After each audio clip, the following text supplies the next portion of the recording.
आखिर किस तरीके से एक भक्त को साईं बाबा ने कहा कि शिरडी से दूर चले जाओ, और ऐसा क्यों कहा? इस हिस्ट्री से आपको एक बात जानने को मिलेगी जो अक्सर भक्त पूछते रहते हैं कि बाबा शिरडी क्यों नहीं बुलाते और शिरडी जाने का मौका क्यों नहीं मिलता। ये जो कहानी है ये आप सबके लिए इस बात का जवाब लेकर जरूर आएगी। एक भक्त थे बालाराम मानकर। बालाराम मानकर जो थे, उनकी फैमिली की जो प्रॉब्लम्स थी वो तो बहुत ज़्यादा थी। उनकी वाइफ जो है वो गुजर चुकी थी, तो वो एक अकेले सिंगल पेरेंट होने के नाते अपने एक बच्चे का ध्यान रखते थे, पालन पोषण कर रहे थे। बाबा के भी वो भक्त थे, तो बालाराम मानकर जो है वो इस समस्या से गुजर रहे थे और वो शिरडी चले गए बाबा के पास रहने।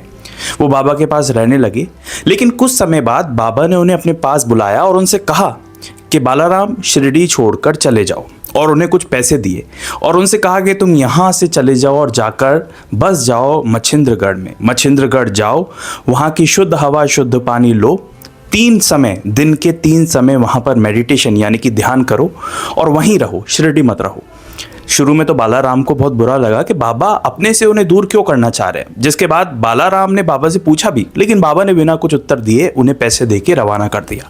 क्योंकि बाबा का आदेश था, तो बालाराम जो है वो मच्छिंद्रगढ़ चले गए। मच्छिंद्रगढ़ जाने के बाद वहाँ पर वो रहने लगे। शुद्ध हवा शुद्ध पानी के बीच में उनको भी अच्छा लगने लगा। 3 समय, दिन के 3 समय वो ध्यान करते थे।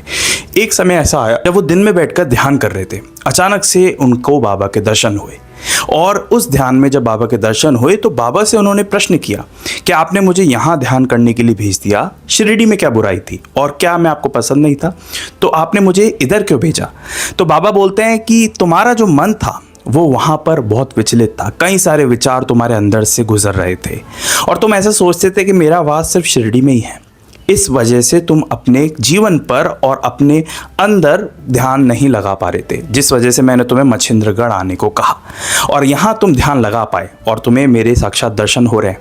अब ये बताओ कि क्या मैं सिर्फ एक 3.5 हाथ लंबा एक शरीर हूँ जैसा कि शिरडी में दिखता हूँ, या फिर मैं कुछ अलग ही हूँ? और शिरडी में जैसा मैं दिखता हूँ क्या तुम्हें यहाँ दिखाई नहीं दे रहा? तुम्हारे मन में सिर्फ यही था कि मैं सिर्फ शिरडी में वास करता हूँ, इसलिए तुम वहीं रह रहे थे, लेकिन तुम्हारे मन में जो विचार थे वो शांत नहीं हो पा रहे थे। तुम शांति को प्राप्त नहीं हो पा रहे थे, अपनी समस्या में उलझे हुए थे, जिस वजह से मैंने तुम्हें अपने से दूर मच्छिंद्रगढ़ भेज दिया। तो ये बात बताती है कि बाबा ने उन्हें इस ध्यान में दर्शन देने के बाद इस बात का उत्तर दिया कि वो ऐसा समझ रहे थे कि शिरडी में ही बाबा हैं। इस वजह से बाबा ने उन्हें शिरडी से दूर भेजा ताकि वो ध्यान लगा पाए। सिर्फ बाबा की बातों सुनकर और वहाँ पर आज्ञा का पालन करने से बाबा ने इस बात से उनको अलग किया और उन्हें मच्छिंद्रगढ़ जाने को कहा। तो बहुत सारे लोग अक्सर पूछते हैं कि बाबा शिरडी क्यों नहीं बुला रहे, तो मेरे हिसाब से बाबा का मानना ये है कि शिरडी नहीं, हर जगह पर वो वास करते हैं। शिरडी में तो है ही है, लेकिन हर जगह पर वो हैं। इसका सिर्फ एक मतलब यही है कि बाबा की जो इच्छा आपके लिए है वो सबसे बेस्ट यही है कि अभी आप शिरडी मत आइए। जब उनकी इच्छा होगी तो आप कहीं पर भी होंगे तो आप शिरडी खींचे चले आएंगे। वहीं दूसरी बार इसके बाद जब बालाराम मानकर जो हैं, उनको एक बार पुणे से दादर जाना था, जिसके बाद वो पूना के स्टेशन पर पहुंचे और वहां जाने के बाद काफ़ी लंबी भीड़ थी, उनको टिकट नहीं मिल पाया।